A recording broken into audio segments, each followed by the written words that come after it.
اعوذ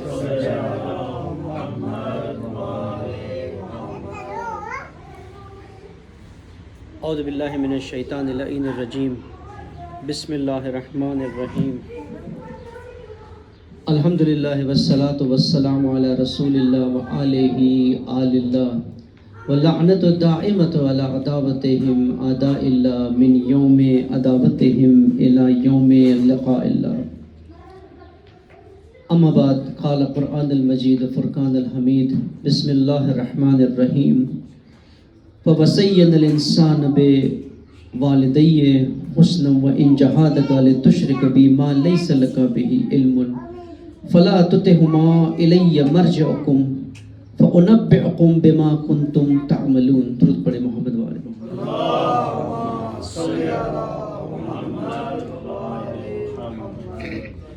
جیسا کہ یہ مجلس برائے سال ثواب مرحومہ ہے، مجھے نام سیدہ نفیس زہرا، ان کے لیے ایک سورہ فاتحہ پڑھ لیجیے.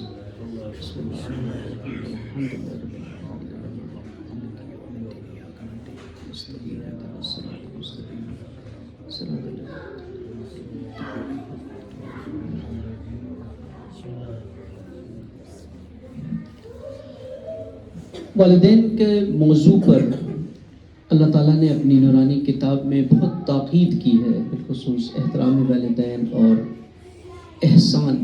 زیادہ ذکر احسان کا ہے، اطاعت سے بھی زیادہ احسان کا ذکر ہے، کیونکہ اطاعت مشروط ہوتی ہے فرمان روی کے اوپر کہ جو فرمان دیا جا رہا ہے وہ الہی فرمان کے مطابق ہے یا نہیں. لیکن احسان اس سے آگے بڑھ جاتا ہے کہ احسان انسان اس کے ساتھ بھی کر لیتا ہے جس کا مطیع نہ ہو. قرآن نے بہت تاکید کی ہے اس بات پر، اور اکثر والدین ان آیتوں کو ریفر بھی کرتے ہیں کہ قرآن نے کیا کیا ہے. آج جو موضوع میں نے ذکر کرنا ہے آپ کے ساتھ جس پر، وہ اسی والدین کے حوالے سے ہی موضوع ہے، لیکن ہم قرآن سے نہیں کسی اور منابع سے اس کے اوپر گفتگو کرتے ہیں. کیونکہ ایک مشکل یہ بھی ہے ہمارے معاشرے میں آج کے قرآن سے بہت دوری ہے ہماری. قرآن کلام الہی ہے، لیکن ممبروں سے بھی استعمال صرف فرقہ واریت کے لیے ہوتا ہے یا اپنے مفاد کے لیے کوئی آیتوں کو پیش کرنے کے لیے ہوتا ہے. اکثر قرآن جس مقصد کے لیے جو آئین زندگی ہے اس کو کم پیش کیا جاتا ہے. لیکن بہرحال یہاں پر الحمدللہ جو عزیزان بیٹھے ہیں یہ سب جامعہ اور القدس سے مربوط ہیں، اور آغا صاحب کی تعلیمات اور تربیت کے نتیجے میں ایک آشنائی اور انسیت قرآن اور حقیقی قرآن کا معرفت یہاں موجود ہے. لیکن اکثر نہیں ہے، اکثر قوم کے اندر یہی صورتحال ہے کہ قرآن سے دوری ہے. اور اگر انسان تھوڑا سا بھی فکر کرے اس موضوع پر قرآن کے حوالے سے ہی، تو قرآن ہے کیا؟ سمپل سادہ الفاظ. اب اس کی ڈیٹیل میں نہ جائے. قرآن ہدایت کی کتاب ہے. سب سے پہلے قرآن کا ظاہر کیا ہے؟ ظاہر اللہ کا کلام ہے. قرآن میں کوئی اور بات نہیں کر رہا ہے سوائے اللہ تعالیٰ کے. اگر رسول اللہ کی بھی بات کی تو اللہ نے بات کی ہے. قل کہا ہے، رسول کہو. اللہ نے، یعنی کسی اور کا اس میں کلام ہی نہیں ہے، صرف اللہ کا کلام ہے. اب ہم اپنی زندگی کے 24 گھنٹے، ہفتے کے 7 دن، سال کے 365 دن کا جائزہ لے لیں کہ وہ جس کا نام لیتے ہیں اللہ اللہ کرتے رہتے ہیں، کتنی مرتبہ اللہ کے کلام کو، کتنے گھنٹے، کتنا پرسنٹیج ہم نے سنا ہے. صرف سننے کے بعد اگلا مرحلہ سمجھنے کا ہے. سنا بھی نہیں ہوگا اتنا جتنا سوشل میڈیا کے اوپر کلپیں سنتے ہیں، جتنا سوشل میڈیا کے اوپر دوسروں کی باتیں سنتے ہیں، ٹی وی میں ڈرامے سنتے ہیں، خبریں سنتے ہیں، لیکن اللہ کے کلام کو سب سے کم سنتے ہیں. جبکہ اگر وہ جو محبوب ہوتا ہے اس کا کلام سننے کا تو بار بار دل جانا چاہیے، جس سے عشق ہو جائے، جس سے عشق کرے انسان.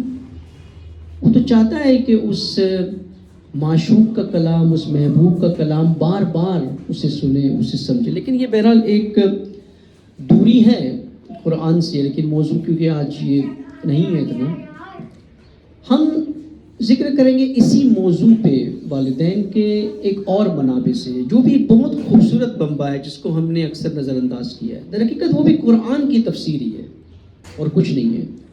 وہ امام چہاروں، امام سید الساجدین علیہ السلام کی نورانی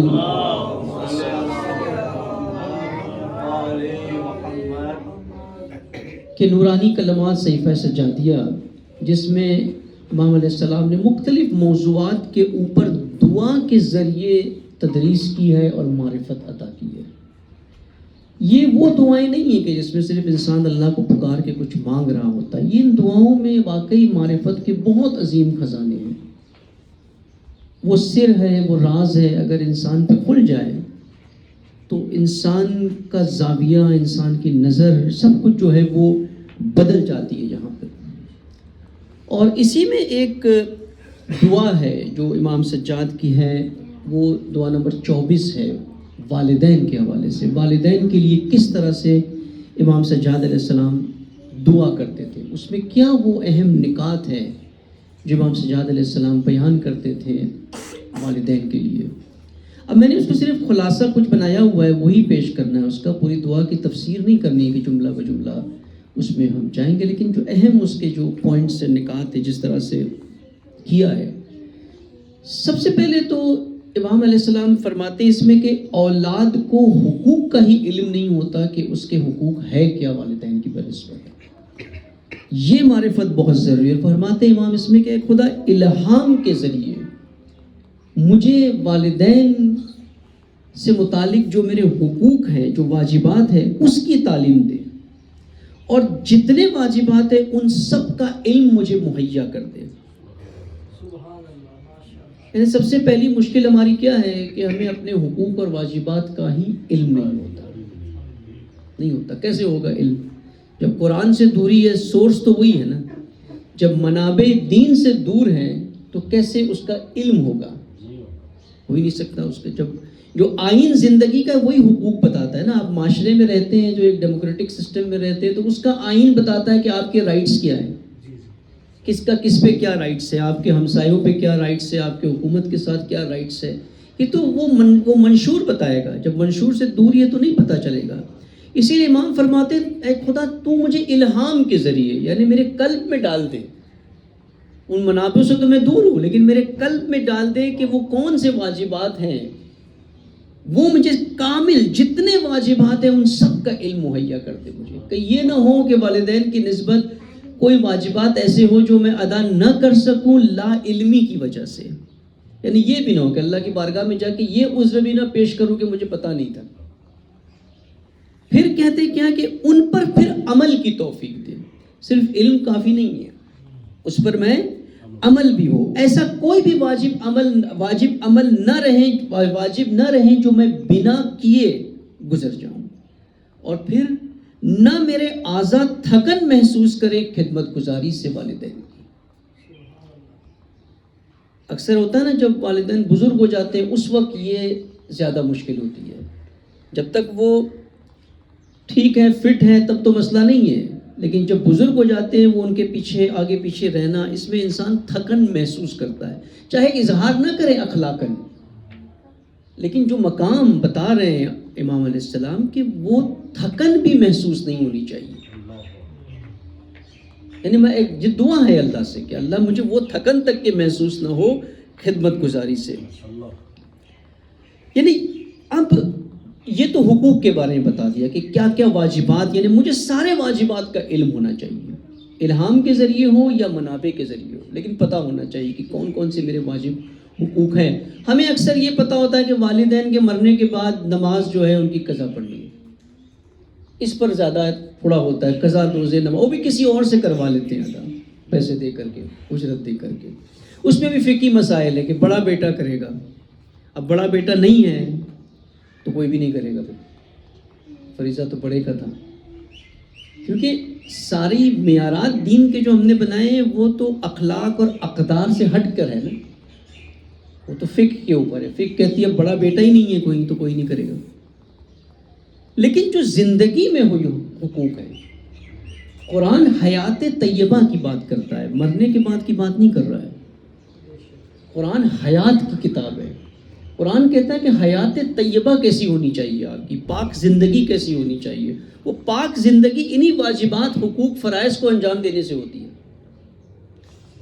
ہم قرآن کو بھی لے آتے ہیں مرحومین کے مرنے کے بعد. وہ بقول آ گئے محسن کراتی کے کہ کہتے ہیں مجھے اتنا دکھ ہوتا ہے ایران میں بھی کہ جب کسی کے گھر سے قرآن کی آواز آتی ہے تو اس کا مطلب کوئی نہ کوئی فوت ہو گیا ہے. اس سے ہٹ کر کے قرآن کی آواز ہی نہیں آتی کسی کے گھر سے. جب کوئی مر جاتا ہے تب قرآن پڑھتے ہیں، جبکہ قرآن صرف موت کے ذائقے کا ذکر کر رہا ہے. موت کا ذکر نہیں کر رہا ہے کہ موت کے بعد کیا مرحلے ہوں گے، کیا ہوگا قبر، کچھ بھی نہیں ہے. حیات کی کتاب ہے. یہ کہتا ہے قرآن مرنے کے بعد آپ سے کیا سوال کیا جائے گا، اور اس سوال کے جواب اور اس سوال پہ صحیح جواب کیا دینا، یہ راستہ بتا رہا ہے قرآن.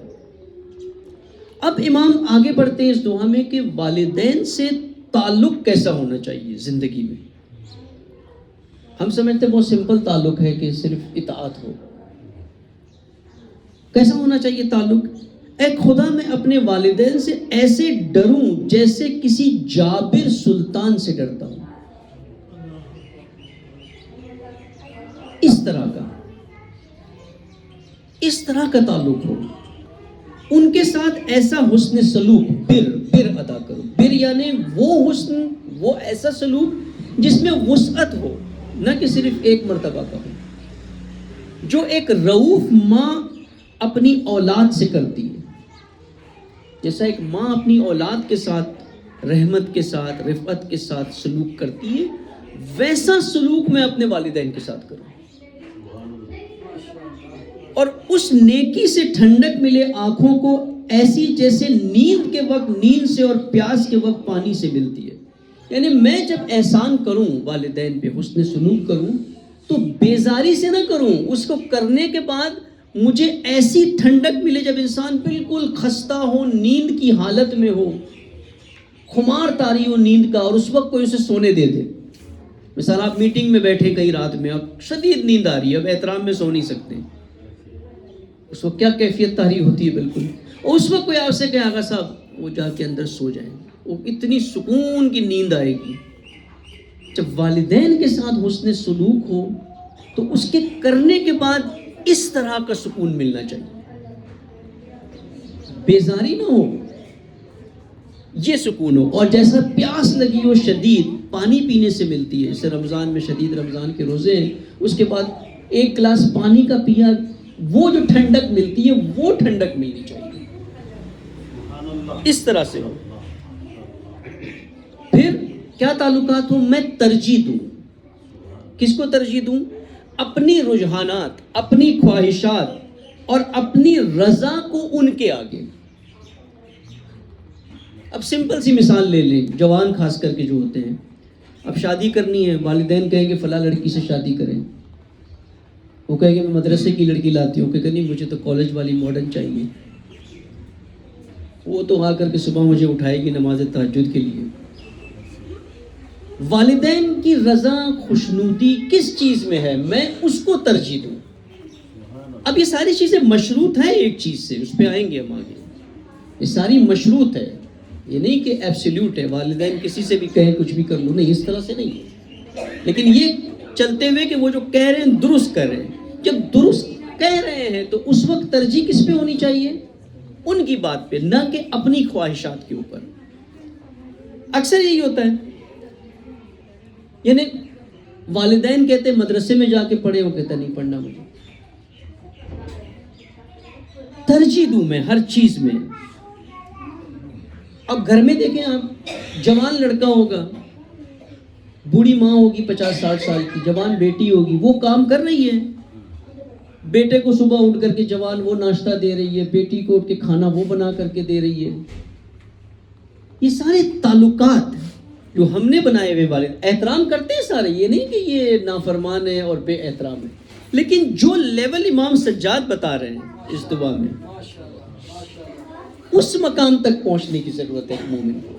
امام کا معیار یہ ہے، امام کا یہ معیار ہے کہ ان کی خواہشات، ان کی رضا، ان کی رجحانات کو میں ترجیح دوں، نہ کہ اپنی خواہشات، اپنی رجحانات کو. پھر بتایا کہ اخلاق کس طرح سے ہو. میری آواز ان کے سامنے دھیمی ہو. خود اب چیک کریں سارے. آواز دھیمی سے مراد صرف والیوم نہیں ہے، یعنی تقدم نہ ہو. جب وہ کوئی رائے دے رہے ہو، ٹھیک ہے ممکن ہے غلط رائے دے رہے ہو، لیکن وہاں پہ بحث نہ کریں، اس کے آگے نہ بڑھیں، چپ ہو جائیں، خاموش ہو جائیں، اپنی بات کو روک لے وہاں پر. اور یہ تو وہ اخلاق ہے جو قرآن نے اولیاء کے لیے بھی، ولی کے لیے بتایا، رہبر کے لیے بتایا کہ رہبر کی بات کے آگے تقدم نہ کرو، اپنی آواز کو اونچی نہ کرو. اس کی آواز، یہی مقام والدین کو دیا ہے اللہ نے. میرا کلام ان کے لیے خوشگوار ہو، میں ایسی کوئی بات نہ کروں جس سے ان کو تکلیف ہو. کرتے ہیں ایسی بہت سی باتیں لوگ، جب اکثر اولاد کے ماں باپ جب بالخصوص مریض ہوتے ہیں، بوڑھے ہوتے ہیں، آپ کو کیا سمجھ میں آتا ہے، آپ تو بستر پہ پڑے ہوتے ہو، میں کب تک کروں، میں کیسے کرتی رہوں. اور خاص کر کے بیویوں کے پریشر میں آ کے پھر زیادہ ہوتا ہے یہ. مجھے ان کے ساتھ رفیق اور شفقت کرنے والوں میں قرار دے. یعنی ایک اچھا ساتھی، رفیق سے مراد ہوتا ہے ایک اچھا ساتھی، نہ کہ بوجھ سمجھ کے چلوں، ایک اچھا ساتھی. اگر میری طرف سے تکلیف، کراہت، ناگوار بات ان تک پہنچی ہو یا میں نے حق تلافی کی ہو تو یہ ان کے گناہوں کا خدا کفارہ بنا دے. یعنی انسان کو یہ معرفت ہونی چاہیے. یہ معرفت کہاں سے ملتی ہے؟ یہ ائمہ علیہ السلام کی طرف سے ملتی ہے. اس کو ہم نے نظر انداز کیا ہوا ہے سوشل میڈیا پر بیٹھ کر. کتنے ہوں گے آج تک، آپ سروے کر لیں مومنین کے، کہ جنہوں نے ایک دورہ صحیفہ سجادیہ کا کیا ہو اپنی زندگی میں. ایک دورہ صرف، یہ 61-62 دعاؤں کا اور 15 مناجاتوں کا. کتنے ہوں گے جنہوں نے امیر علی علی علی علی علی، کتنے ہوں گے ایک دورہ جنہوں نے نہج البلاغہ کا کیا ہو. ایک دورہ سے ایک مرتبہ پڑھا ہو بیٹھ کر کے. چیٹنگ کتنی کرتے ہیں وہ، کانفرنس کالز کتنے کرتے ہیں، گپے کتنے لگاتے ہیں، ٹی وی کتنے دیکھتے ہیں، ڈرامے کتنے دیکھتے ہیں. پھر مولا کا کلام، مولا کی بات، وہ معرفت سے بالکل دوری. اگر میں حق تلافی کروں، ان کے گناہوں کا کفارہ بنا دے، درجات کی بلندی اور نیکیوں میں اضافے کا سبب بنا دے. میری طرف سے کوتاہی کا فائدہ ان کو دے خدا. ایسا ہو سکتا ہے کہ ایسا ہو کہ میں کوئی غلط کام کروں اور اس کے بدلے اس کا بینیفٹ کسی اور کو مل جائے. ہے کیونکہ اللہ کے اسم میں ہے کہ وہ برائیوں کو، سیئات کو حسنات میں بدل دیتا ہے. اللہ کی ذات میں یہ اسم میں ہے، اے برائیوں کو نیکیوں میں بدلنے والے. میری برائیوں کو وہ نیکیوں میں بدل کے مجھے نہیں دیتا، والدین کو دے دے. یہ امام کی دعا ہے. اب یہ میں نے چند صرف اس کے کلمات یہاں پر بیان کیے ہیں اس دعا کے، اور آگے طولانی دعا ہے. یعنی یہ صرف اس لیے بیان کیا کہ جو نظریہ ہے ہمارا، ویژن جو ہے والدین کے متعلق، اسے بدلنے کی ضرورت ہے یہاں پر. اب کیونکہ دنیا مفاد پرست ہے، ہر چیز مفاد پرستی ہے دنیا میں. اس وقت ہر جگہ مفاد پرستی سے مراد کیا ہے؟ لین دین. میں کسی کے کام اس وقت آؤں گا اگر وہ میرے کوئی کام آتا ہے. بنا مفاد کے کوئی کسی کے کام نہیں کرتا. یہ دنیا اس طرح سے ہو گئی ہے. سیاست مفاد پرستی کی ہے، ہر چیز مفاد پرستی کی ہے اس وقت. تو جب ایک کلچر یہ بن جاتا ہے مفاد پرستی کا، تو اس کلچر میں والدین کے ساتھ تعلقات بھی ایسے ہی بن جاتے ہیں مفاد پرستی کے. جب تک وہ مجھے پڑھا رہے ہیں، میری فیس دے رہے ہیں، میں ان کا موتی ہوں.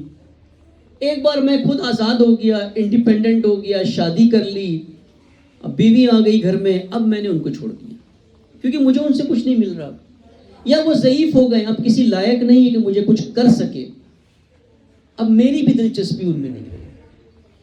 اس نظریے کو بدلنے کے لیے یہ دعائیں ہیں جو انسان کے اس نظریے کو چینج کر دیتی ہے.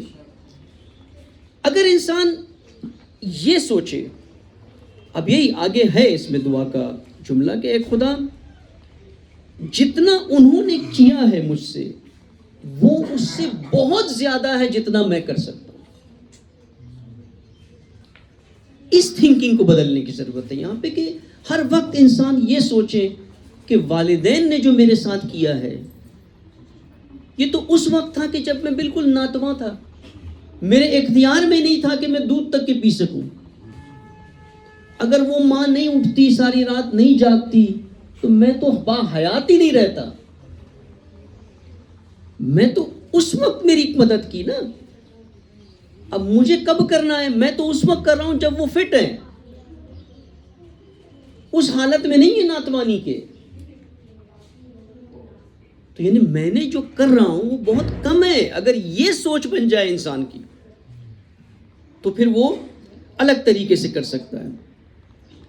اسی سے امام سجاد علیہ السلام کس طرح سے سوچ بدل رہے ہیں. کہتے ہیں اگر انہوں نے میرے ساتھ گفتگو میں سختی کی ہو، مجھ سے حدیں توڑوائی ہو، میرے حق میں کوتاہی کی ہو، کسی عمل میں زیادتی اسراف کیا ہو، تو اب میں یہاں کیا کروں؟ میں نے غلط کام کیا والدین نے میرے ساتھ، مجھے پڑھایا نہیں، یا مجھے میرے ہاتھ میں موبائل دے دیا بچپن سے ہی، فلموں میں لگا دیا، آوارہ گردی میں لگا دیا، کوتاہیاں کی میرے حوالے سے، تو میں یہاں کیا کروں؟ لعنت کروں ان پہ؟ کیا کرنا چاہیے مجھے یہاں پہ؟ کہتے مجھے کوئی شکوہ نہیں ہے، میں کوئی بدگمانی نہیں رکھتا، اور ان کی تربیت کے سلسلے میں انہیں غیر ذمہ دار نہیں سمجھتا ہوں، اور اللہ تو ان کی کوتاہیوں کے برے اثرات کو رد کر دے. یعنی کوتاہیوں کا بھی شکوہ نہ کرے اگر ہوئی ہے تو. میں ان کی کوتاہیوں کی وجہ سے ان پر کوئی تہمت نہیں لگاتا، نہ ہی انہیں ناپسند کرتا ہوں. کیوں؟ کیونکہ ان کے حقوق مجھ پر لازم و واجب ہے، ان کے احسانات بہت زیادہ ہے، لطف بہت عظیم ہے، اور وہ اس سے بالاتر ہے کہ میں بدلہ دے سکوں یا عدل کا مطالبہ کروں. میں عدل کا مطالبہ نہیں کر سکتا والدین سے کہ جتنا انہوں نے کیا ہے بس میں نے اتنا کر دیا ہے، حساب برابر ہو گیا. نہیں ہو سکتا. کیوں؟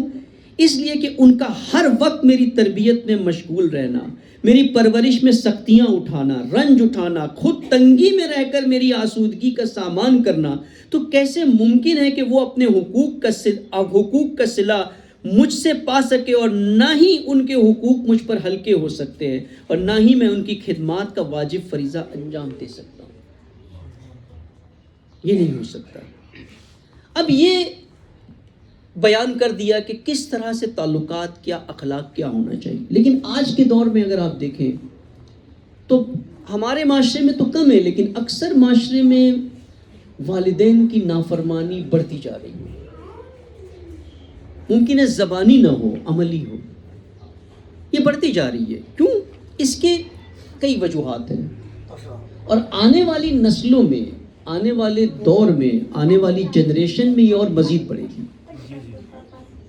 ایک وجہ تو اگر آپ کو میں بتاؤں تو ویسٹرن کلچر جو ہے مغرب میں کیا ہے اس وقت. ابھی ایک نیا قانون برطانیہ نے 3 دن پہلے نیا قانون نافذ کیا ہے کہ 18 سال کے نیچے کے بچوں کو آپ کوئی ایسی ہدایت نہیں کر سکتے ہیں جس سے ان کے نظریے میں تبدیلی آئے. ابھی انہوں نے قانون صرف جنسیت پہ لگایا ہے کہ اگر ایک بچہ ہم جنسی کرنا چاہتا ہے 18 سال کے نیچے، آپ اس کو روک نہیں سکتے ہو. لیکن اب ان کا اگلا مرحلہ ہے کہ آپ ایمان کی اور دین کی ترویج بھی اس کو نہیں کر سکتے. اب یہ جو اسکولیں یہاں چلتی ہیں، جو English school, European school, French school, American school, ان میں جو بچے جائیں گے وہ تو وہی سسٹم ہے. پہلے ہی انہوں نے بچوں کو والدین سے لا تعلق کر دیا ہے. اگر آپ بچوں کو ذرا سا ڈانٹو گے، وہ روز اسکول میں پوچھتے تمہارے والدین مارتے تو نہیں ہیں، ڈانٹتے تو نہیں ہیں. پھر سوشل سروسز والے گھر آ کے بچوں کو لے جاتے اٹھا کر کہ آپ صحیح والدین نہیں ہو، آپ ان کی تربیت نہیں کرتے ہو صحیح، آپ ان کو مارتے ہو، تشدد کرتے ہو. ابھی کتنی خبریں آتی ہیں نا پاکستان میں بھی تشدد کی، والدین نے تشدد. یہ کیوں آتی ہے ساری؟ اسی لیے، اسی کلچر کی ترویج ہو رہی ہے کہ اولاد نافرمان ہو جائے. جب والدین جس کو آنکھوں کے سامنے اتنی زحمتیں اٹھا کر کے پرورش کرتے ہیں، جب ان کی نافرمان ہو جائے گی تو اللہ کی فرما بردار رہے گی؟ وہ رہ ہی نہیں سکتی. وہ کسی مرجع کی، کسی رہبر کی فرما بردار رہ سکتی ہے؟ وہ رہ ہی نہیں سکتی ہے. وہ امام کی فرما بردار رہ سکتی ہے؟ وہ نہیں رہ سکتی ہے. یہ کلچرل چینج ہے جو اس وقت آ رہا. انہی اسکولوں میں ہم اپنی اولادوں کو ڈالنے کے دل دادا ہیں. ان سے کہیں گے ہماری سراج اسکول میں ڈالو، وہ کہیں گے نہیں، ادھر تو سٹینڈرڈ نہیں ہے. کہاں ڈالنا؟ یہی بڑی بڑی اسکولوں میں، جہاں پہ یہ تہذیب ہے، یہ کلچر ہے، جو یہ نہیں کہ جان کر کے بتا کر لایا جاتا ہے، کہ اس طریقے سے کیا جاتا ہے کہ آپ کو بھی پتہ نہیں چلتا والدین کو کہ آپ کا بیٹا کس طرح سے، بچے کس طرح سے جو ہے وہ دور ہوتے جا رہے ہیں. کیا وجہ ہے؟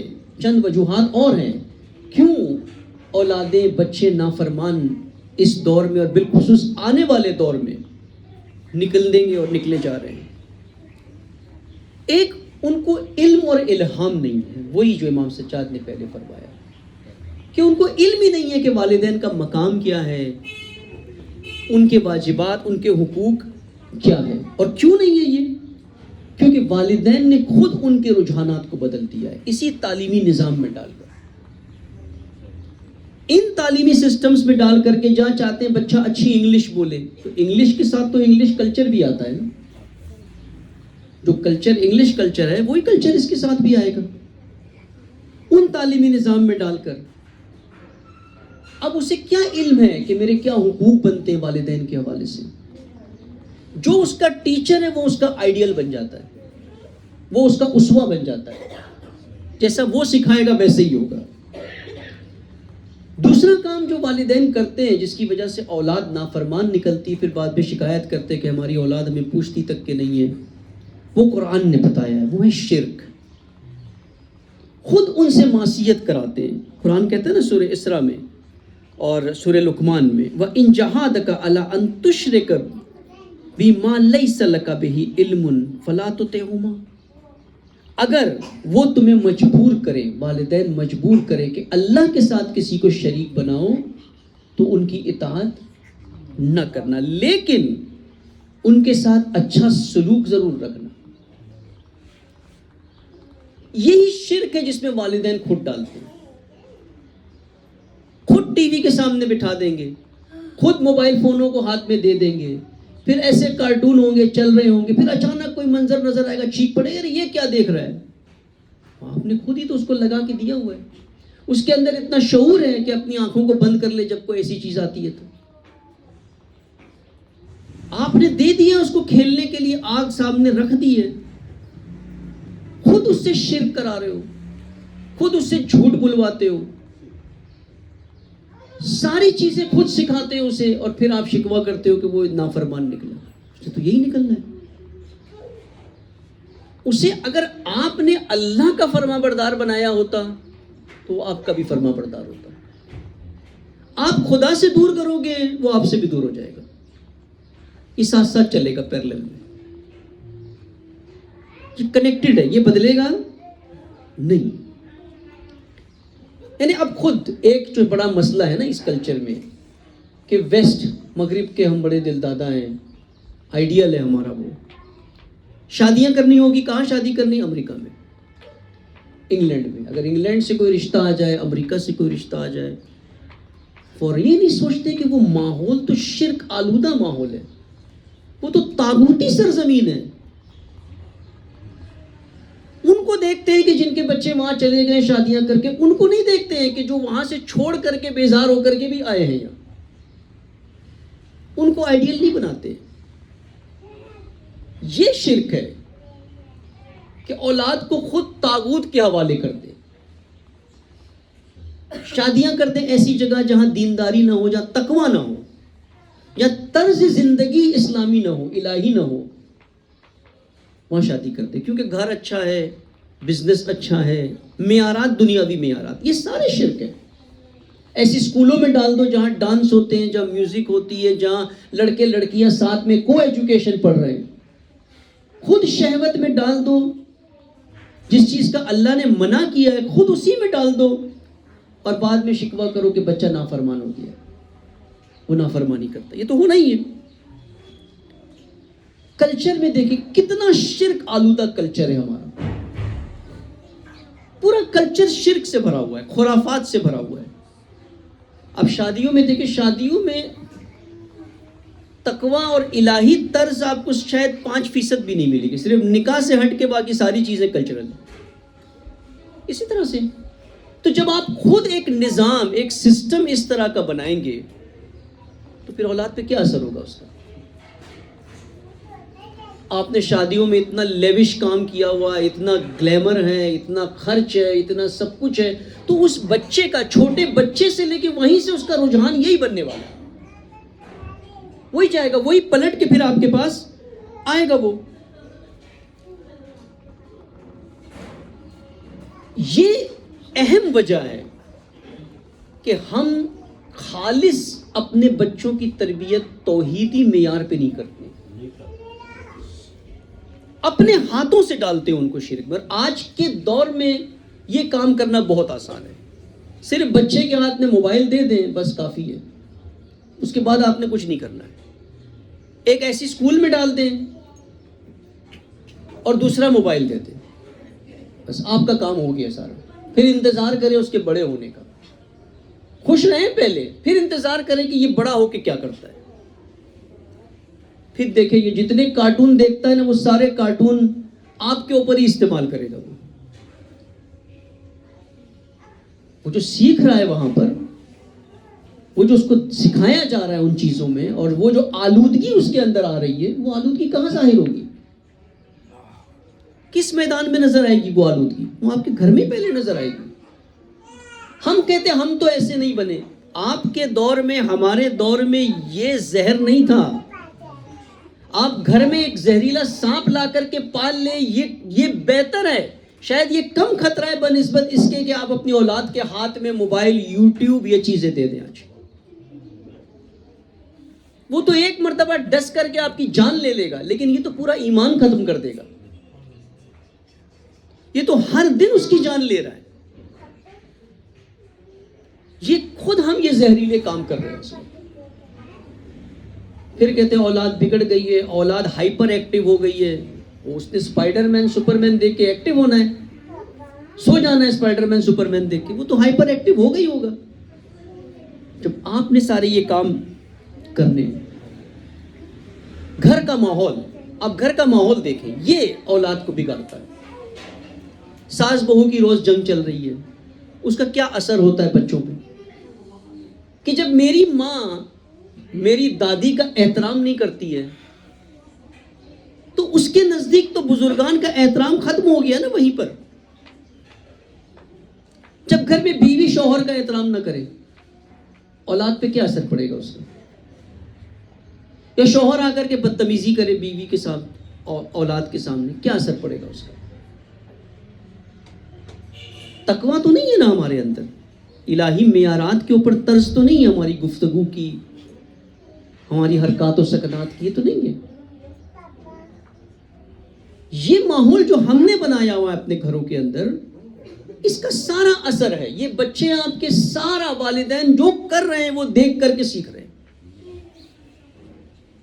ایک سکول, یہیں پہ ایک بڑا سکول تھا اہل سنت کا, ان کے ایک بورڈ ممبر سے میری کچھ عرصہ پہلے ملاقات انگلینڈ میں ہوئی تھی. وہ کہہ رہے ہمارے تقریباً 60 ان کے سکول ہیں اس وقت پورے پنجاب میں چلتے ہیں, اور پورے اسلامی سکول ہے سارے. بڑی معروف نام میرے ذہن سے نکل گیا, اسلامی سکول ہے سارے. کہتے ہیں ہماری ایک مشکل, والدین آ کر کے کہتے ہیں کہ جی یہ بچے آپ سکول میں اسلامی بھیجتے ہیں لیکن پھر بھی بد اخلاقی کرتے ہیں, اور پھر بھی آ کر کے ٹھیک نہیں ہے یہ. پہلے ہم نے سوچا 1-2 بچوں کا مسئلہ ہوگا استثناء, لیکن پھر دیکھیں بڑی تعداد اسی طریقے سے. تو مسئلہ کیا ہے؟ جب اس پہ کہتے ہیں ہم نے اسٹڈی کیا تو یہی پتا چلا کہ یہ 6 گھنٹے تو اسکول میں چلے جاتے ہیں اسلامی ماحول میں, لیکن ان کے گھر کے جو ماحول ہے وہ بالکل الگ ہے. یہ تو ڈبل سٹینڈرڈ ہے نا, ایک ماحول اسکول میں اسلامی ہے اور گھر میں جا کر کے بے حجابی بھی ہو رہی ہے, عریانی بھی ہو رہی ہے. اب دیکھیں ماں حجاب کرتی ہے, ابھی آپ کو بہت کامن نظر آئے گا, باہر ویسٹ میں بھی یہاں بھی ماں حجاب کرے گی, بوڑھی ہو گئی ہے 60 سال کی, بیٹی جوان ہے, نہ سر پہ دوپٹہ ہے نہ کچھ ہے, کوئی حجاب. پھر ماں شکوہ کرے گی میری بیٹی حجاب نہیں کرتی. کیسے کرے گی وہ ایجاب؟ کہاں سے اس کی ذہنیت بدلی ہے؟ یہ سوچا ہے کبھی؟ خود آپ نے کیا ہے. اللہ نے تو اولاد کو آپ کو امانت بنا کے دیا تھا. اس امانت میں اگر خیانت ہوئی ہے تو جس کے پاس امانت تھی اس نے خیانت کی ہے.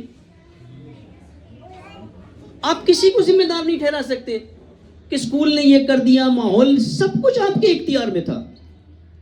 اگر آپ انگلینڈ چلے گئے، امریکہ چلے گئے، آسٹریلیا چلے گئے، نیوزی لینڈ چلے گئے، آپ کی اولاد بگڑ گئی وہاں، تو اس کا ذمہ دار ان گوروں کو نہ ٹھہرائیں، خود کو ٹھہرائیں. کیوں گئے آپ وہاں؟ کیا اللہ نے آپ کو، اقبال نے آپ کو یہ پاک زمین نہیں دی تھی؟ اس کو چھوڑ کر کے آپ وہاں چلے گئے. کیا رکھا ہے وہاں؟ صرف چند ڈالر، صرف چند پاؤنڈ. تو قرآن میں خدا کہتا ہے نا کہ تمہارے پاس جو ہے وہ سب یہیں خرچ ہو جائے گا، لیکن ہم سے جو تمہیں ملے گا وہ ہمیشہ باقی رہے گا. جو اللہ کے پاس ہے وہ ہمیشہ باقی رہے گا. تو جو اللہ کے پاس جو ہے وہ جہاں ملتا ہے وہاں رہے نا انسان. شرک آلودہ ماحول میں آپ چلے گئے پھر شکوہ کرو. مجھے یاد ہے ایک مولانا خود بتا رہے تھے مجھے، گھر پر آئے ہوئے تھے میرے انگلینڈ میں، کہ یہاں کا ماحول اس طرح سے ہے، اور بعد میں خود ہی وہ جا کر کے کسی اور مغربی ملک میں سیٹل ہو گئے. پہلے وہ شکایت کر رہے تھے بہت، لیکن خود ان کو پتہ نہیں کیا عمریں نظر آ گئی، کیا نظر آ گئی. وہ کہہ رہے تھے میں کسی بزرگوار مجھے بلایا کرتے تھے مجلس کے لیے، تو ان کی فوتگی ہو گئی، تو میں اگلے سال محرم میں گیا. میں نے کہا فاتحہ پڑھنے چلے جاؤں ان کے گھر. جب ان کے گھر گیا تو ان کے بیٹے تھے بڑے ماڈرن قسم کے. تو کہا والد صاحب کی آپ کی میں تسلیحت کے لیے آیا ہوں، فاتحہ پڑھنا ہے. میں نے کہا پڑھیں آپ فاتحہ. کہا مجھے تو نہیں آتا یہ فاتحہ کیا ہوتا ہے پڑھنا. پھر کہا ٹھیک ہے آپ کو، اس نے کہا نہیں میں نے وہ فاتحہ یہ ہوتا ہے انگلش میں ان کو سمجھایا کہ ایک کنڈولنس دینا ہے مجھے اس طرح سے. کہا ٹھیک ہے ایک منٹ ٹھہرے. اس نے دراز کھولی، دراز میں سے کہتے ایک ماچس کی ڈبیا کی سائز کی اس نے ڈبی نکالی اور سامنے رکھی. کہا آپ اس پہ کنڈولنس دیں. کہا اس میں کیا ہے؟ تو اس نے کھولا تو اس میں راکھ تھی. کہا یہ ہمارے والد صاحب کی راکھ ہے. کہا یہ دفن نہیں ہوئے؟ کہا نہیں وہ ہاسپٹل میں تھے، اولڈ پیپل ہوم میں تھے، وہاں سے کال آ گیا مر گئے. اب دفن کرنے کا خرچہ 5000 پاؤنڈ ہے. جو دفن نہیں کرتا رہتا حکومت مشین میں ڈال کے جلا دیتی ہے اور آپ کو ڈبیا میں ایشز لا کے دیتی ہے. ساری زندگی وہاں چلے گئے چھوڑ کر کے اپنا ملک. آخر میں خاک بھی نہیں ملی آپ کو. سب کچھ خاک میں ملا کر کے راکھ ملی، تو بھی نہ ملا. یہ اینڈ ہے، یہ عاقبت ہوتی ہے اگر انسان صحیح معیارات پہ زندگی نہ گزارے، اگر تقویٰ نہ ہو اس کے پاس. پھر اولادوں سے یہ اینڈ آ کر نکلتا ہے. اس دور میں یہ بچے یہ 400 استاد محترم بھی فرماتے ہیں 400 خطرات میں، یعنی اس دور میں جتنا خطرہ اس نسل کو ہے آج سے پہلے انسانیت میں کہیں نہیں تھا، کہیں نہیں تھا. آج آپ اپنے والدین کی سال ثواب کی برسی کی مجلس کر رہے ہیں، لیکن کوئی گارنٹی نہیں یہ نسل آپ کی کرے گی کوئی آگے. اگر اسی طرح سے اس کو چلاتے رہے تو، اگر اس کی بساط کو نہ پلٹا، اس کو نہ بدلا، اس پر جدیت کے ساتھ سنجیدگی نہ دکھائی تو یہ ہوگا.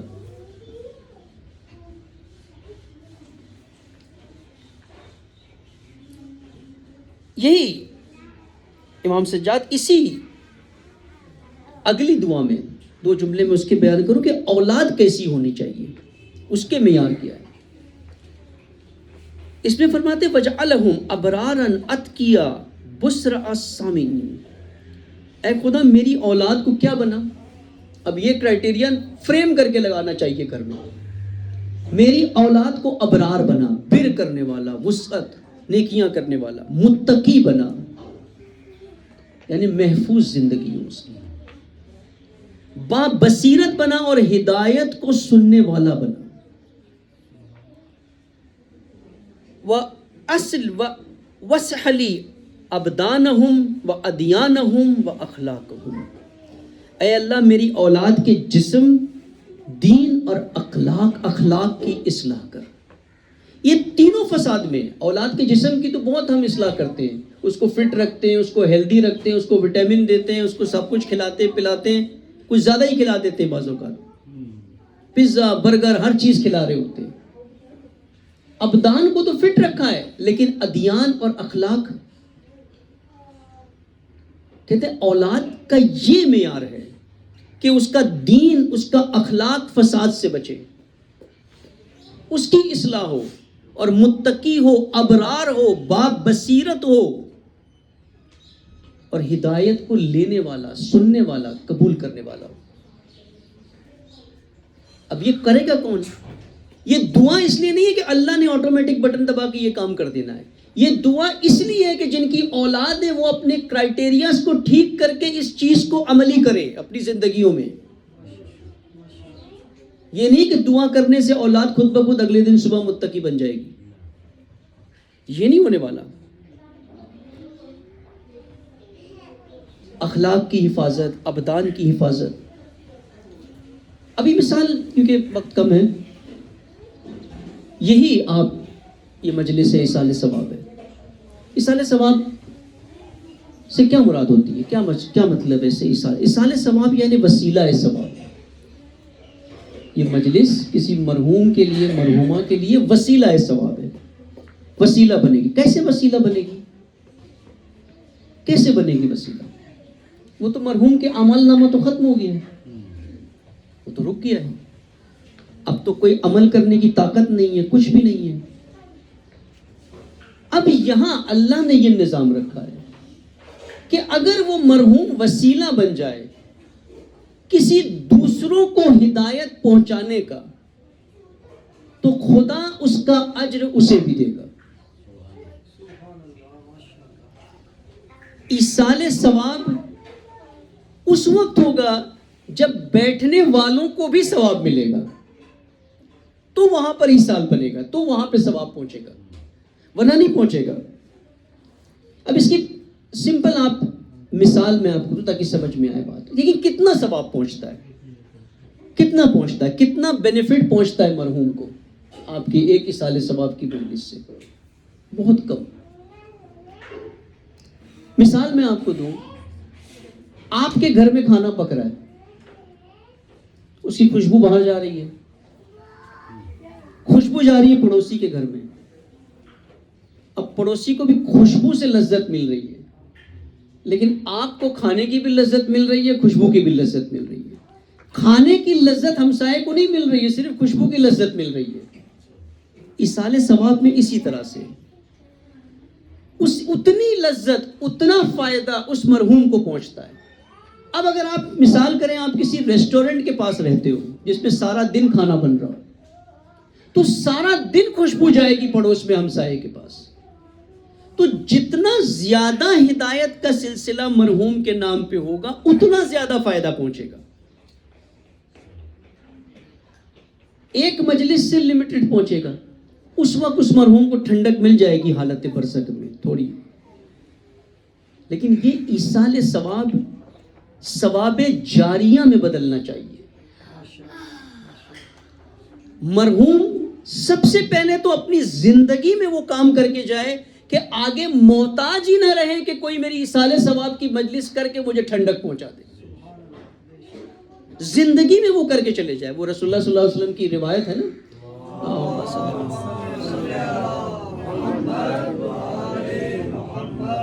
کہ ایک شخص تھا جس نے آ کر کے مر گیا, اس کے وارث نے آ کے کہا کہ یہ پورا انبار ہے کھجوروں کا. اس نے کہا تھا میرے مرنے کے بعد اس کا صدقہ کر دینا. رسول اللہ نے کہا ٹھیک ہے بانٹ تو سب. لاسٹ میں ایک دانہ بچا, وہ ایک دانہ اٹھا کر کے کہا کاش اپنی زندگی میں یہ ایک دے کر کے گیا ہوتا تو اس سے زیادہ ثواب اس کو ملتا مرنے کے بعد. زندگی میں ہی کر کے چلے جاؤ وہ, کہ جو باقی رہے, جو جاری رہے ہمیشہ. کون سی چیز باقی اور جاری رہتی ہے؟ جس کا فائدہ مسلسل پہنچتا رہے. اب مثلا آپ نے بلا لیا, کسی فقیر کو ہی بلا لیا, کھانا کھلا دیا, بھوکا تھا, کتنی دیر تک فائدہ پہنچے گا؟ کسی مرحوم کے نام پہ کھلا دیا, 6 گھنٹے 8 گھنٹے 10 گھنٹے پھر اسے بھوک لگے گی, ختم.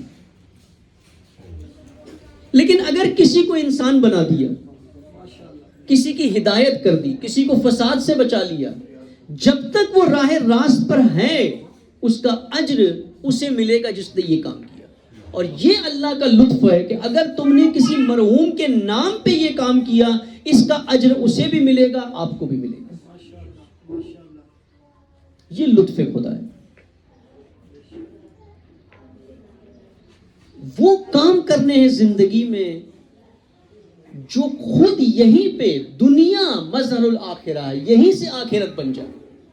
نہ کہ مرنے کے بعد قبر میں محتاج رہوں کہ کوئی آ کر کے ایک فاتحہ پڑھ لے میری قبر پہ تو مجھے تھوڑی ٹھنڈک ملے. وہ کر کے چلے جائیں، وہ ہدایت کا سلسلہ جاری کر کے چلے جائیں، وہ گمراہی اور فساد سے بچانے کا سلسلہ جاری کر کے چلے جائیں. لیکن جو خود فساد میں مبتلا ہوں وہ کیسے دوسروں کو فساد سے بچائیں گے؟ کیوں کربلا میں نہیں آئے اکثر کہ ابا عبداللہ تو اصلاح کرنے نکلے تھے، اصلاح فی امت جدی. تو جو فاسد ہے وہ تھوڑی اصلاح کرنے والے کے ساتھ آئے گا جو خود فساد میں مبتلا ہے. جب خود آپ نے اپنے گھروں میں فساد کے منابع لا کے رکھے ہوئے ہیں، خود گھروں میں بے حجابی ہے، گھروں کے اندر مکس گیدرنگ ہوتی ہے، خود گھروں کے اندر موبائل چلتے ہیں، گھروں کے اندر ڈرامے چلتے ہیں، گھروں کے اندر یوٹیوب چلتا ہے، گھروں کے اندر لہو و لہو ہوتا ہے، فضول باتیں، فضول چیٹنگ، فضول سب کچھ چل رہی ہوتی ہے، تو کیسے آپ آخرت کے لیے وہ مزرعہ بنا کے جاؤ گے؟ یہاں سے کیا کر کے جاؤ گے؟ امیر المومنین ایک مرتبہ قبرستان سے گزر رہے تھے صحابیوں کے ساتھ، تو صحابیوں نے وہاں پر کھڑے کے امیر المومنین نے کہا کہ میں ان سے مخاطب ہو کر کے کہا کہ اے قبر میں رہنے والوں، اے اہل قبور میں تمہیں بتاؤں تمہارے بعد کیا ہوا ہے؟ تمہاری اولاد، تمہاری بیویاں، سب کچھ، تمہارا مال اموال سب لٹا دیا، کچھ نہیں بچا تمہارے لیے. تو بہتر نہیں ہے کہ دنیا میں سب کچھ کر کے چلا جائے انسان، خاص کر کے اس دور میں کوئی گارنٹی نہیں ہے کہ اولاد کیا کرے گی. اگر بنا لیا اولاد کو، بچا لیا، اس صراط سے گزار لیا، سخت پل صراط سے، خوب ایسا نورن علی نور. لیکن اگر نہ ہو سکے تو کم از کم خود تو کر کے چلے جائیں وہ کام. اور الحمدللہ آپ جہاں بیٹھے ہیں یہاں اس علاقے میں، آپ بالکل جوارے جامعہ عروۃ الوثقیٰ میں بیٹھے ہوئے، قریب بیٹھے ہوئے. ایک عظیم کارنامہ، ایک عظیم شاہکار ہدایت، جو لطف علامہ اقبال کے نظریے کا عملی جامہ جو پہنایا استاد محترم نے، یہاں موجود ہے آپ کے پاس.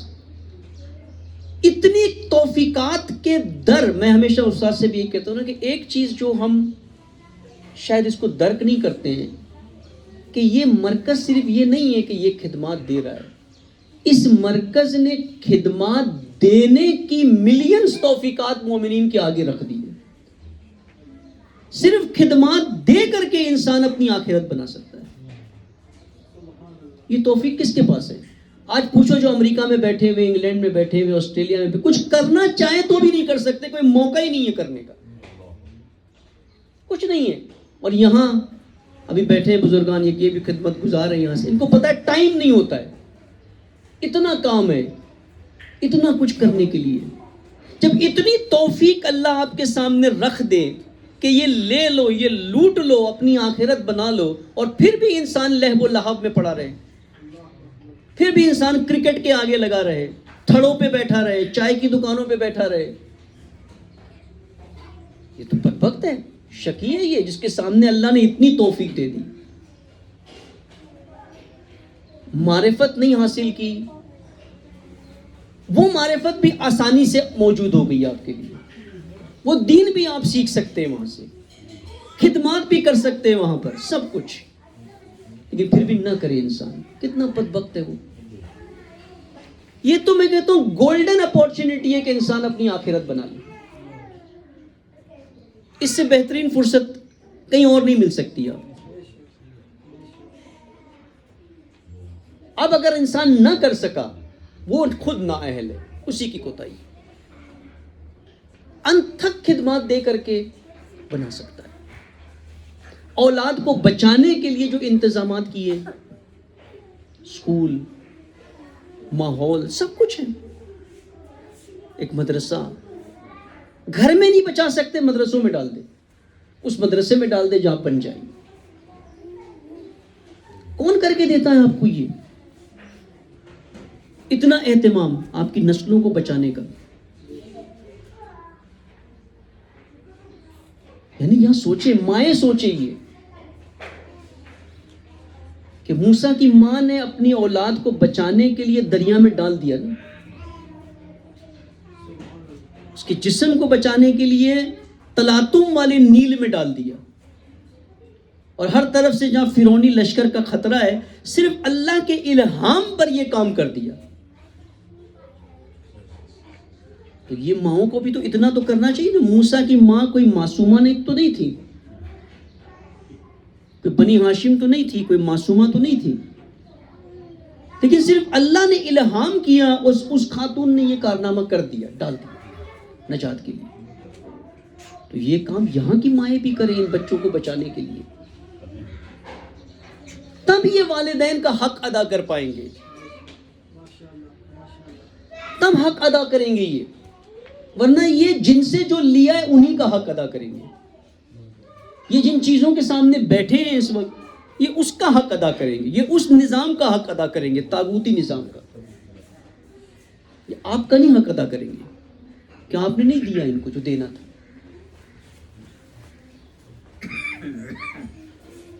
یہ چند معرضات تھے جو پیش کیے میں نے، وقت کم تھا یہاں پر. اختتام میں چند، یعنی یہی اولاد اور والدین یہ ایک ریسیپروکل رشتہ ہے، یعنی ایکو سسٹم ہے. یہ جو کرو گے وہ پلٹ کے آئے گا. ایکو میں یہی ہوتا ہے نا، آپ جب آواز دیتے ہیں کہیں پر ٹکرا کر کے آواز آتی ہے لیکن تھوڑی دیر کے بعد آتی ہے، اسی لیے اس کو ایکو کہتے ہیں. پلٹ جاتی ہے لیکن دیر سے آتی ہے. آج آپ جو کر رہے ہو، جس طرح کی زندگیاں گزار رہے ہو، یہ پلٹ کے آئے گی، بس صرف دیر ہے تھوڑی سی. اس نے آنا ہے پلٹ کر. ہمیں اپنی طرز زندگی کو بدلنے کی ضرورت ہے. جو استاد محترم ہر جمعہ کو تقویٰ میں یہی تکرار ہے نا کہ طرز زندگی، محفوظ زندگیاں بنائیں اپنی. غیر محفوظ زندگیاں ہیں، غیر محفوظ ہیں، ہر طرح سے فساد کے حملے اس میں ہم بیٹھے ہوئے. سیکیور بنائیں اپنی لائف کو آخرت کے لیے. تقویٰ اسی کا نام ہے، الہی اصولوں پہ زندگی گزارنے کا نام ہے. جن بچوں کو آپ مقصد حیات نہیں سکھائیں گے، جس کو اس کا علم نہیں ہوگا، وہ کیسے محفوظ زندگی گزاریں گے آگے؟ یہ رشتہ والدین اولاد ایک ریسیپروکل رشتہ ہے، اور اس کے دونوں ماڈلز آپ کو نظر آتے ہیں. قرآن نے دونوں ماڈل بتائیں، ائمہ علیہ السلام کی تاریخ میں دونوں ماڈل نظر آتے ہیں. یعنی حضرت نوح کا بیٹا نجات کی کشتی سامنے ہے لیکن سوار نہیں ہوتا. کس چیز نے بگاڑا؟ سوال ہے نا یہ. نوح کہہ رہے ہیں اللہ بھی کہتا ہے نہیں، پاسبل نہیں ہے. وہ رحمت اللہ کی، یہاں پر وہ رحمت بھی حرکت میں نہیں آتی کہ رحم ہی کر دیں، زبردستی اس کو گرا دے، ٹیلے سے بٹھا دے. کس چیز نے؟ ایک نبی کا بیٹا، کیا نبی کے گھر کا ماحول ایسا تھا؟ کیا نبی کی تعلیم ایسی تھی؟ نبی کی تربیت ایسی تھی کہ اولاد آخری مرحلے میں نجات کے لیے کوئی اور سہارا ڈھونڈتی ہے، کبھی مضبوط ظاہر پہاڑ ڈھونڈتی ہے؟ کس چیز نے؟ نوح کے بیٹے کو ماحول نے بگاڑا. نوح کا بیٹا جو تھا وہ باہر تھڑوں پر بیٹھنا، وہ جو وہاں پہ مترفین طبقہ تھا، ملا طبقہ تھا، ان کے ساتھ اٹھنا بیٹھنا. اس چیز نے، اس کلچر نے جو ماحول میں تھا، اس نے نوح کے بیٹے کی فکر کو بدلا. کافر نہیں تھا نوح کا بیٹا، اہل ایمان تھا، کافر نہیں تھا، لیکن وہ نظریات پختہ نہیں تھے، وہ بصیرت نہیں تھی. وہی جو امام سجاد نے کہا میری اولاد کو بصیرت دے. وہ بصیرت نہیں تھی کہ نجات اس کشتی میں ہے,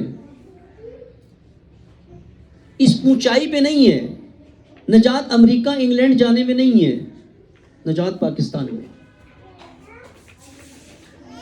نجات پاک ماحول میں ہے. وہ مثال دی ہے قرآن نے, نوح کے بیٹے کی مثال دے دی. اور دوسری طرف آپ دیکھیں نیک اور صالح اولادوں کی مثال, وہ کیا ہے؟ کربلا.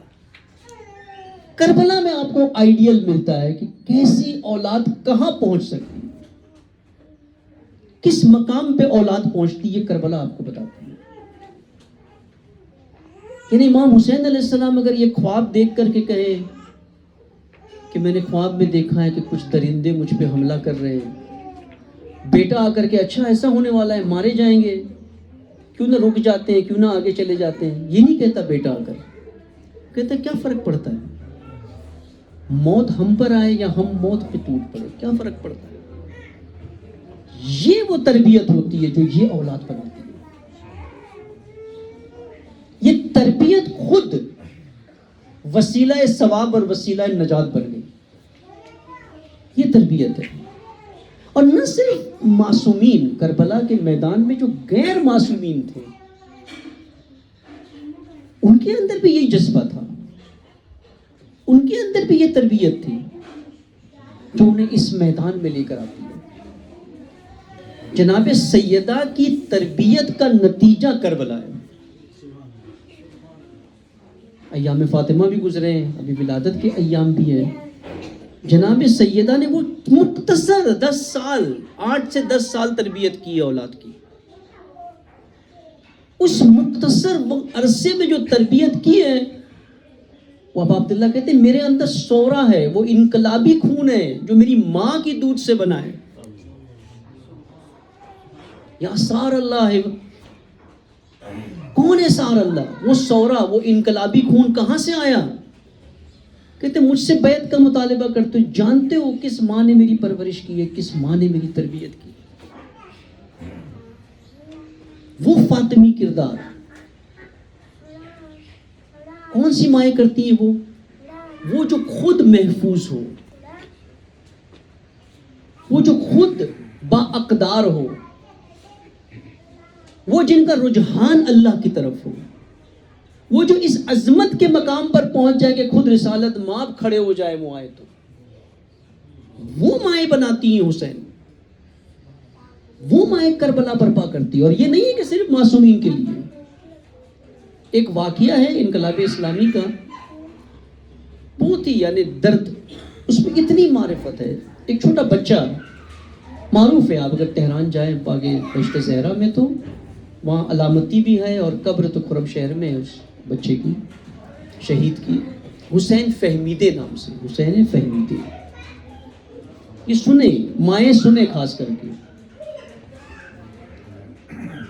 جب خرم شہر پہ قبضہ ہوا تو 2 سال تک کے قبضہ رہا خرم شہر, بارڈر پہ عراق کے.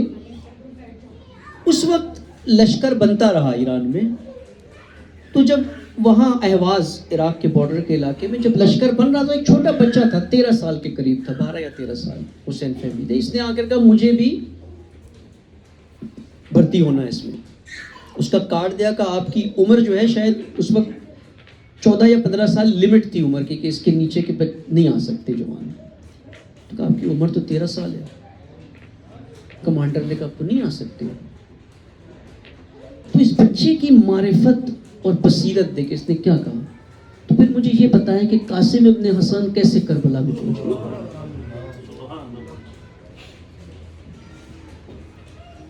قاسم کو کیسے اجازت دے دی حسین ابن علی میں لڑنے کی. کیا عمر کی قید ہے اللہ کی راہ میں جہاد کرنے کی؟ تو اس فرماندے نے کہا ٹھیک ہے, میں تجھے اسلحہ نہیں دوں گا, تم نے صرف فوجیوں کو کھانا لا کے دینا ہے, جوتے صاف کرنا ہے, سامان اٹھانا ہے, ان کی مدد کرنا ہے, لاجسٹکس کام کرنے. کہ ٹھیک ہے. جب عراقی لشکر پورا پل سے, اس طرف پل ہے, پل پل سے اس طرف آ رہا ہے ٹینکوں میں، تو یہاں پر جو بریگیڈ تھی وہ پریشان تھی کہ ہم کیسے روکیں گے، ہم تو چند افراد ہیں. یہ ٹینک برج پہ آ گیا ہے، واحد برج ہے، اس کو کیسے، ہم تو روک نہیں سکتے، ٹینک کے ادھر ہم ایسا کرتے عقب نشینی کرتے، پیچھے ہوتے. تو کہا چلے سب پیچھے چلتے ہیں. جب یہ لشکر ایرانیوں کا پلٹنے لگا پیچھے تو انہوں نے دیکھا کہ حسین فہمیدے تو پل کی طرف جا رہا ہے. تو اس سے پوچھا حسین کجا میرین کدھر جا رہا ہے؟ کہا من میرا مسترف کربلا، میں کربلا جا رہا ہوں. کربلا جا رہا ہے کیسے؟ دیکھا تو پورے جسم پہ اس نے اپنے گرینیڈ باندھے ہوئے تھے. اور انٹرنیٹ پر ہے، انہوں نے تو غلط نظریے سے لکھا ہے کہ پہلا خودکش حملہ ور اسلام کا جو ہے وہ حسین فہمیدے ہیں. یہ بچہ جا کر کے ٹینک کے نیچے لیٹ جاتا ہے، اسے اڑا دیتا ہے اور برج کو تمام کر دیتا تاکہ لشکر آگے نہیں آ سکے. اور جب یہ خبر امام خمینی کو پہنچی، یہ جملہ امام کا لکھا ہوا ہے اس ٹینک کو بنا کر کے وہاں پر کہ تمہارا رہبر میں نہیں ہوں، حسین فہمیدے ہے. حسین فہمیدے کو حسین فہمیدے جس کے لیے رہبر کبیر خمینی کہے، کس نے بنایا؟ حسین فہمیدے کی ماں نے بنایا.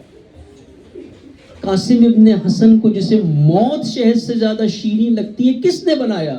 ایک یتیم کو جس کا باپ نہیں ہے کس نے بنایا؟ ام فروا نے بنایا. یہ وہ اولادیں ہیں جس پہ خمینی فخر کرتا ہے.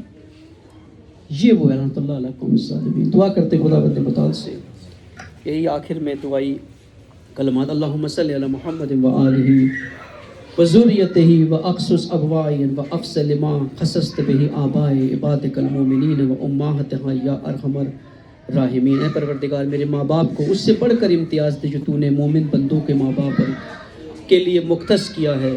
اے اللہ ان کی یاد کو نمازوں کے بعد رات کے وقت میں اور دن کے تمام لمحوں میں کسی بھی وقت فراموش نہ ہونے دے. اللہم صلی علی محمد وآل محمد واغفر لی بدعائی لہما. مجھے ان کے حق میں دعا کرنے کی وجہ سے بخش دے اور انہیں میرے ساتھ نیک سلوک کرنے کی وجہ سے لازم طور پر بخش دے، اور میری شفاعت کی وجہ سے انہیں ہر طور سے راضی اور خوشنود ہو جا اور انہیں عزت و آبرو کے ساتھ سلامتی کی منزلوں پر پہنچا دے. اے اللہ اگر تو نے انہیں مجھ سے پہلے بخش دیا تو انہیں میرا شفیع بنا دے، اور اگر مجھے پہلے بخش دیا تو مجھے ان کا شفیع بنا دے، تاکہ ہم سب تیرے لطف و کرم کی بدولت تیری بزرگی کے گھر اور بخشش و رحمت کی منزل میں ایک ساتھ جمع ہو سکے. انکا ذو الفضل العظیم والمن القدیم وانت ارحم الراحمین. اللہم صلی علی محمد و علی